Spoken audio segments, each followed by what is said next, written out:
Alright, so I've seen a lot of people speak about habits since, it's the new year and everything.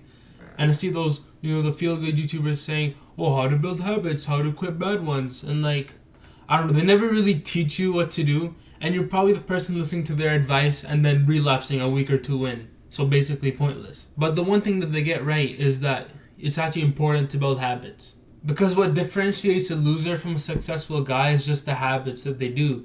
Because if you think about it, your routine is just composed of multiple habits that you do throughout the day.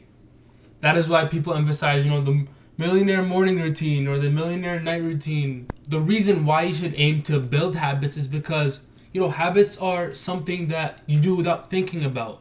It's like, it's very frictionless, and if you actually use it to your advantage, you can do great things.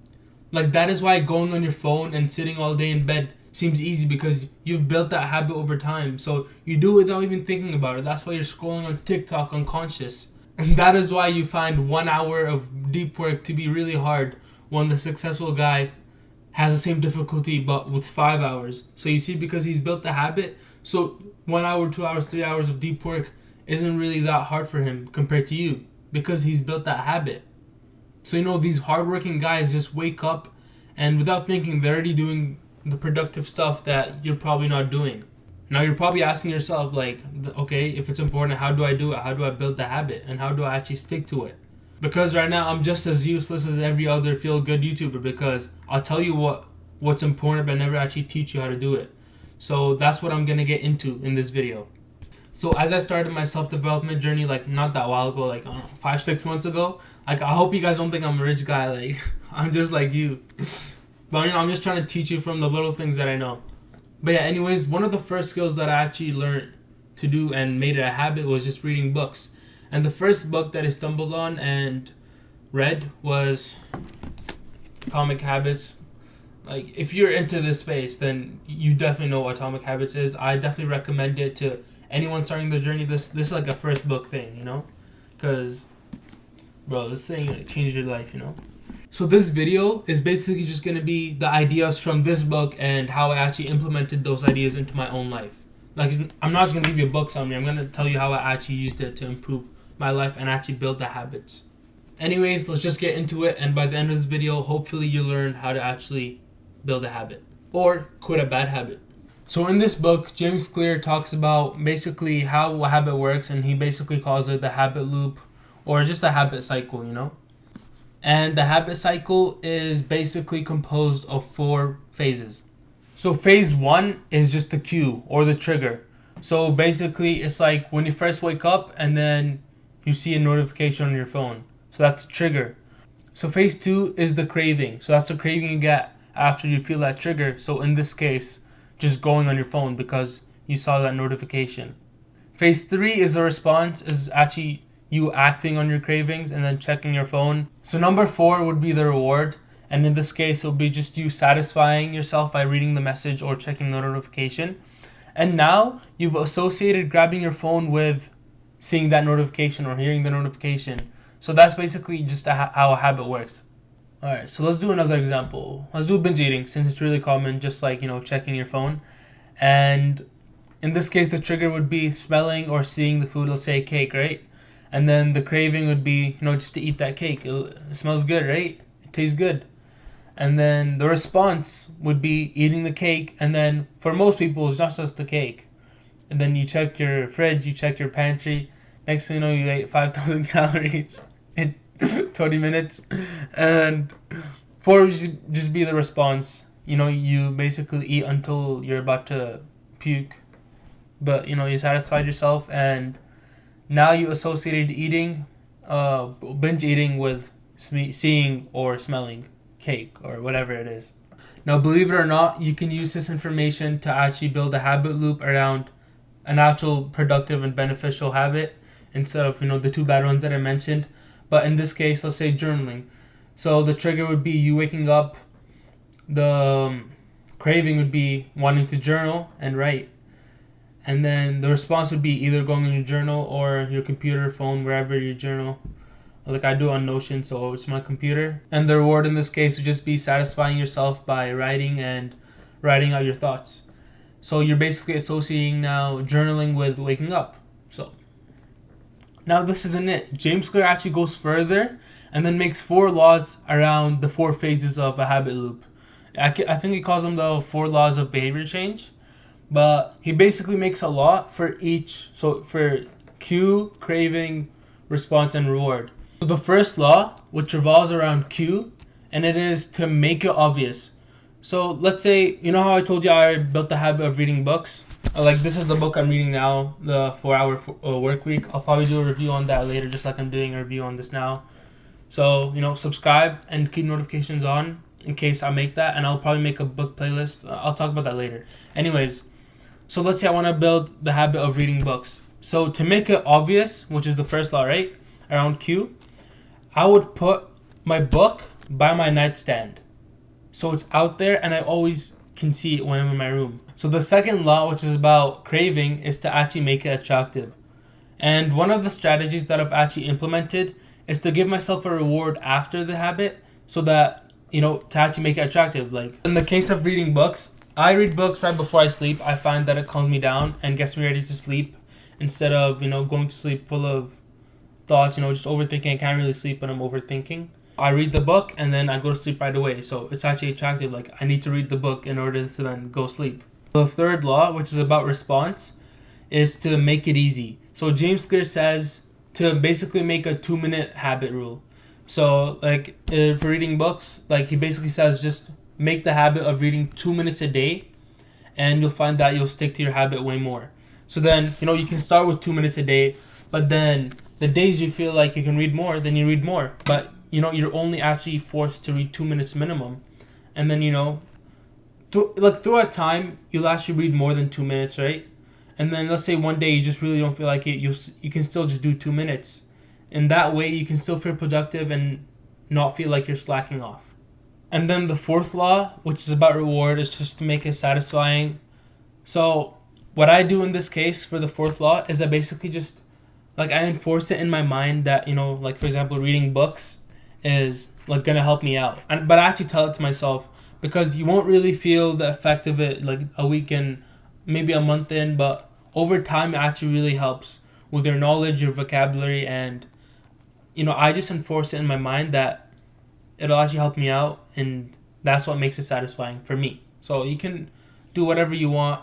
Of course, you can also inverse this to actually help yourself quit bad habits. So for the first law, it would be to make it invisible. The second one would be to make it unattractive, and then make it difficult and make it unsatisfying. Of course, you can use this to break a bad habit. So to make it invisible, let's say I'll just do something generic, like going on social media on your phone. So let me use a generic example, just going off social media, because I know everyone has a problem with that. And so let's say to make it invisible, I basically put it on airplane mode and just give it to my sister or put it in a different room while I'm doing work in my room on my desk. What I do to make it unattractive, so, I set a screen time limit on my phone every day. And what I also started doing is going on runs every morning or every night whenever I can. So one thing that I tell myself is that if I exceed my limit on a certain day, then the following day I need to then actually run an extra kilometer, which is not something I want to do at all. But yeah, it actually helps me a lot by, not actually exceeding my time limit. Another tip I have, which you can't really do right away, but is to actually surround yourself by people and friends that would kind of look at you weird if you did that bad habit. So like if you were like a social media addict, like your friends would look at you and be like go to work or something. Why are you on your phone all day? But I understand that it's really hard to do it right away. So that's something to actually do over time. With that being said, I want you to ask yourself whether it's, you want to create a good habit or just quit your bad ones. I want you to ask yourself, how can I make it obvious?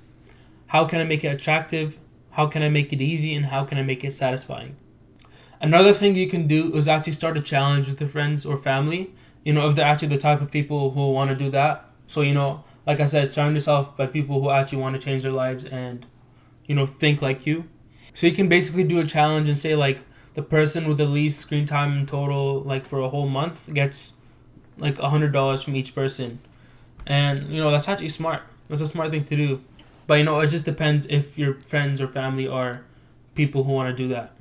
And when it comes to making it difficult, you can put on airplane mode and then set a screen time limit. and then actually have a person put the passcode for the screen time so that when you exceed the screen time, you can actually go on the app unless you have the code. Like what I did is go to my sister, ask her to put a code in. Like I don't know what the code is, but make sure she actually knows what the code is. So in case you need to use your phone for emergency, she knows the code, or the person putting in knows the code.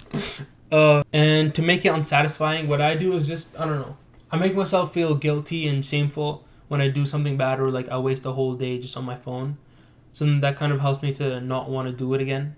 All of this is information that is useful and that you can implement into your own life. But to be honest, I believe that all of that is useless without this one thing that I'm going to tell you about. And this is also why most people just quit and relapse 2 weeks in, 1 week. Some people even relapse like 2 days in. And this is all due to self-identity. James Clear talks about a little bit in the fundamentals, but I think that it's actually the most important information in the whole book. The reason why self-identity is so important is because your habits revolve around your self-identity, and vice versa.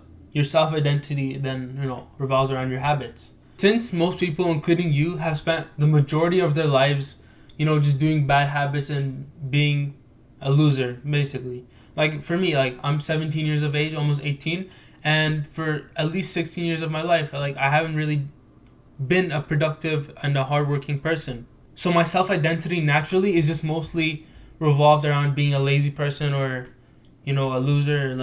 And your self-identity can be formed by, the habits that you do and then the things that people tell you when you grow up. That is why being around good role models when you're a little kid, when you're in your childhood, is really important.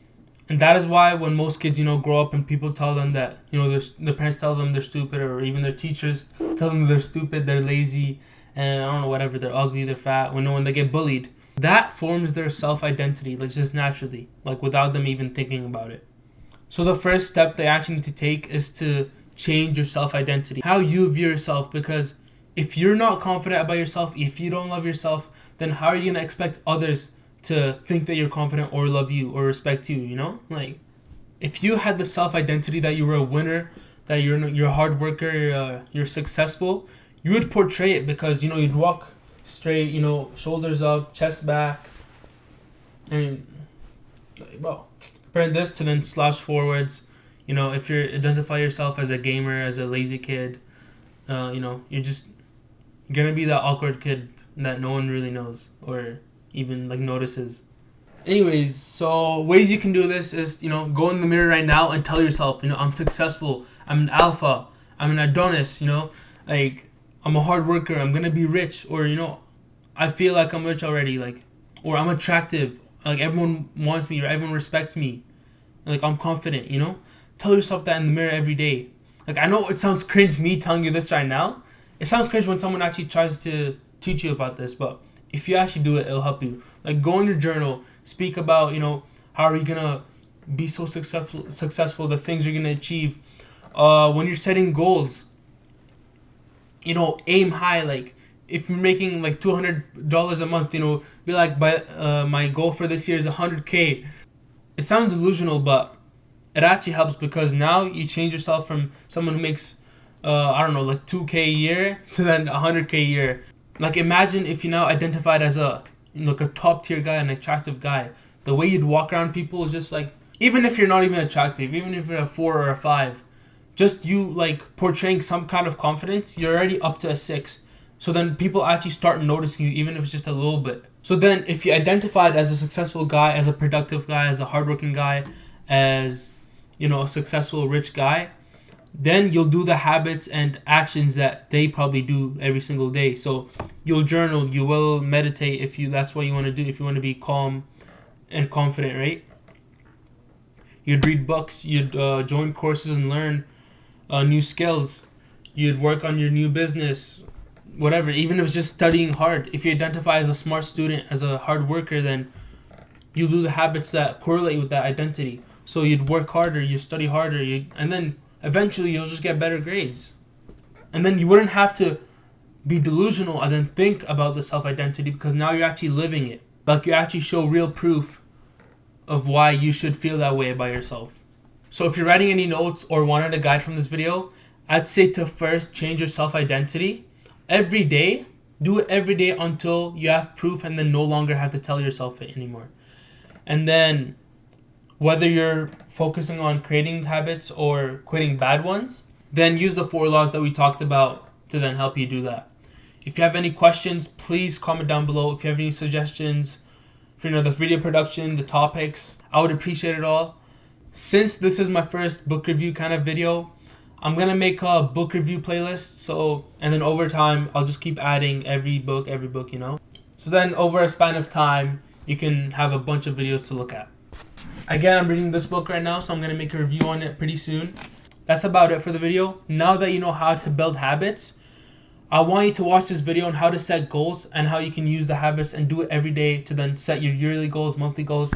That's all gonna be right here. So watch it and take care, bro.